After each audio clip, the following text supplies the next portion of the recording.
আমার না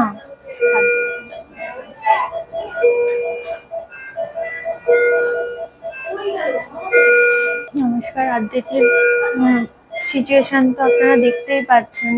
ও এতদিন নিভিউতে অক্সিজেন চলছিল ওর, এখন গলাতে স্টেথোস্কোপি করে ওকে ভেন্টিলেশন সাপোর্টে অক্সিজেন দিতে হচ্ছে। তো প্রায় 3 মাস হতে যাচ্ছে, ও একই রকমই আছে, অক্সিজেন লেভেল কিছুতেই কমানো যাচ্ছে না। তো মেন যে চিকিৎসাটা ওর দরকার জিন থেরাপি দিলেই তবে ওর মাসেল পাওয়ারটা খুলবে, আস্তে আস্তে বাড়বে, তারপরে ও আস্তে আস্তে রিকভার হবে, যেটা ডক্টরদের বক্তব্য। তো সেই কারণেই বারবার আমি একটা কথাই অনুরোধ করছি, আপনারা দয়া করে বাচ্চাটির একটু সাহায্য করুন, বাচ্চাটির চিকিৎসায় সহযোগিতা করুন।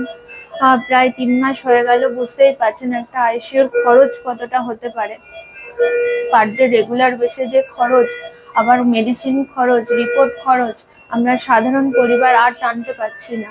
তো সেই কারণেই বলছি, যত তাড়াতাড়ি সম্ভব ওকে জিন থেরাপি না দিলে এইভাবেই হয়তো বিছনাতেই ও থাকবে। তো সেই কারণে বারবার আপনাদের কাছে বিনীত অনুরোধ করছি, হাত জোর করে অনুরোধ করছি যে আপনারা যে যেখান থেকে দেখছেন একটু আমার পরিবারের পাশে থাকুন। আমার আদ্রিতির সুস্থ করার জন্য যে 16 কোটি টাকার প্রয়োজন, তো সেখানে একটু সহযোগিতা করুন। একেবারেই ফান্ডের রেস তেমন নেই, তো আপনাদের সহযোগিতা ছাড়া একদমই সম্ভব হবে না এই ফান্ডটা রেডি করার। যত তাড়াতাড়ি সম্ভব আমাকে এই ফান্ডটা রেডি করতে হবে।